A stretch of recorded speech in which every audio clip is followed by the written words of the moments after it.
আসসালামু আলাইকুম। আজ আমি আপনাদের সাথে ধর্ষণের বিষয়ে কিছু কথা বলবো। সোশ্যাল মিডিয়া অন করলেই দেখা যায় কোনো না কোনো ধর্ষণের খবর। প্রত্যেকটা রিফ্রেশেই একটা করে ধর্ষণের খবর পাওয়া যায়। ছোট বাচ্চা থেকে শুরু করে প্রাপ্ত বয়স্ক মহিলারা এদের ভেতরে কেউ না কেউ প্রতিদিন ধর্ষণের শিকার হচ্ছে। আসলে ধর্ষকরা কোনো কালেই মানুষ ছিল না, এখনো না। পুরোপুরি বিকৃত মস্তিষ্কের কোনো পশু এবং পশুর চেয়েও নিকৃষ্ট বললে হয়তো খারাপ হবে না। এই কিছু বিকৃত মস্তিষ্কের পশুতুল্য পুরুষদের জন্য আজ আমাদের সমস্ত পুরুষ জাতির কলঙ্ক, পুরুষ জাতির বদনাম। আর এই বিকৃত মস্তিষ্কের পুরুষদেরকে এটা বলতে চাই যে কিভাবে পারেন আপনারা এই অপকর্মে লিপ্ত হতে, এই অপকর্ম করতে। সে তো আপনারই মতো কারো মা অথবা কারো বোন। আর এটা বলেই তাদের কি হবে? বাবা হয়ে যেখানে মেয়েকে ধর্ষণ করছে, সেখানে তো এগুলো বলার অপেক্ষা থাকে না।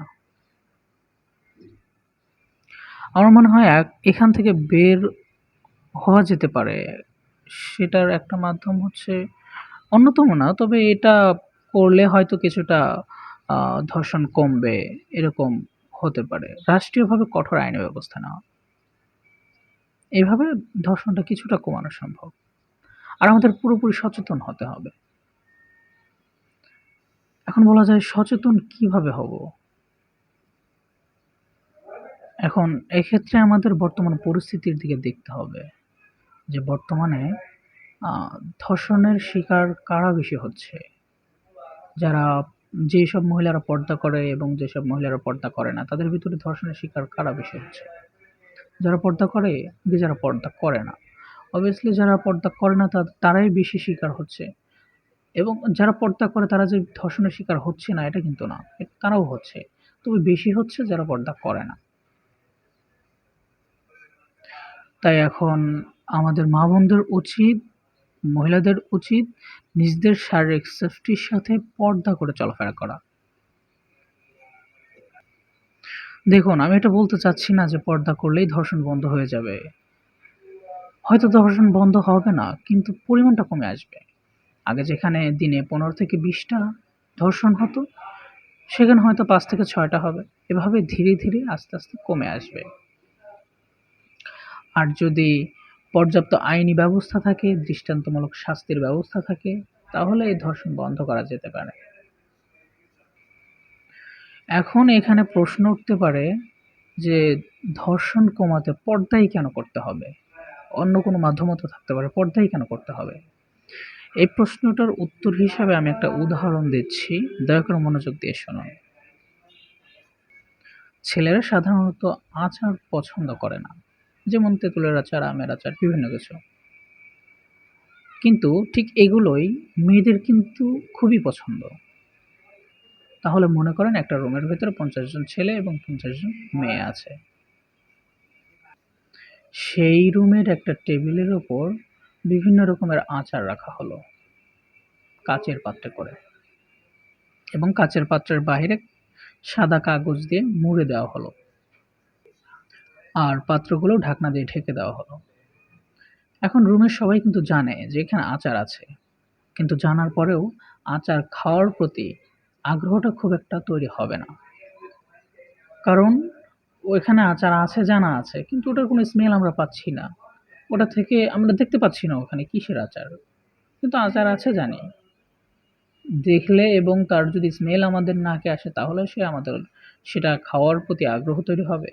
না দেখলে তো হবে না। কিন্তু ঠিক ওই টেবিলেই যদি কয়েকটা কাচের পাত্রে কোনো রকম ঢাকনা ছাড়া, কোনো রকম কাগজের আবরণ ছাড়া আচার রাখা হয়, তাহলে সবাই দেখতে পাবে এবং সবার নাকেই ওই আচারের স্মেলটা যাবে। এতে করে ছেলেদের খাবার আগ্রহ জাগুক বা না জাগুক, অবশ্যই, অবশ্যই প্রত্যেকটা মেয়ের এই আচার খাওয়ার প্রতি এক ধরনের লোভ তৈরি হবে। আগ্রহ জাগবে। এটা হবেই। কারণ এই আচারের প্রতি মেয়েদের এক ধরনের আকর্ষণ আছে। এটা অস্বাভাবিক কিছু না। আমি এখান থেকে এটা বোঝাতে চাচ্ছি, আপনি যদি ওই ঢেকে রাখা আচারের পাত্রটার মতো নিজেকে পরিপাটি করে পর্দা করে রাস্তায় বের হন, তাহলে ইনশাল্লাহ কোনো ছেলেই আপনাকে রাস্তায় ডিস্টার্ব করবে না, আশা করা যায়। আপনার দিকে কুদৃষ্টি দেবে না। আর এভাবে আমাদের সমাজে ধর্ষণের বিষয়টা কমিয়ে আনা যেতে পারে। আরেকটা বিষয় হচ্ছে, এখন দেখা যাচ্ছে বাচ্চারা পর্যন্ত ধর্ষণের শিকার হচ্ছে। এই বিষয়ে আমি একটা কথা বলতে পারি যে, ধর্ষণকারীর মস্তিষ্ক পশুর মস্তিষ্কের সমান। তো আপনারা আপনাদের মেয়েদেরকে যখন তারা ৩ থেকে ৪ বছর বয়স হবে, এরকম বয়স যখন হবে, তখন থেকে তাদেরকে চোখে, চোখে রাখার চেষ্টা করবেন। কোথাও একা যেতে দেবেন না। বিশেষ করে কোথাও না। এই বিষয়টা মনে রাখবেন যে আপনার মেয়ে হয়তো আপনার বাড়ি ব্যতীত অন্য কোথাও নিরাপদ না। এর মানে এই না যে মেয়েদের ঘরের থেকে বাহিরে বের হওয়া দেওয়া যাবেই না। সকল কাজই করতে হবে, তবে একটু সতর্কতার সাথে। আর এভাবে সতর্কতার সাথে থাকলে হয়তো ধর্ষণ কিছুটা কমিয়ে আনা সম্ভব। আর আমার বেশ খারাপ লাগে এই ভেবে যে আমরা কোন রাষ্ট্রে বসবাস করছি, যে রাষ্ট্র আমাদের মা বোনদেরকে নিরাপত্তা দিতে পারে না। তাই বিশেষ গুরুত্বপূর্ণ বিষয় হচ্ছে, আমাদের রাষ্ট্র পরিচালকেরা রাষ্ট্রীয়ভাবে পদক্ষেপ নিতে হবে এবং ধর্ষণের বিরুদ্ধে কঠোর থেকে কঠোর শাস্তির ব্যবস্থা করতে হবে। তাহলে আমাদের দেশে ধর্ষণটা কমিয়ে আনা সম্ভব এবং আস্তে আস্তে ধর্ষণমুক্ত দেশ গড়াও সম্ভব। সকলের একতা থাকতে হবে, সকলের মন মানসিকতা থাকতে হবে, সকলের সচেতন থাকতে হবে। ঠিক আছে, আজকে এ পর্যন্তই। দেখা হবে পরবর্তী কোনো এক সময়, হয়তো পরবর্তী কোনো এক ভিডিওতে। ভালো থাকবেন। আসসালাম।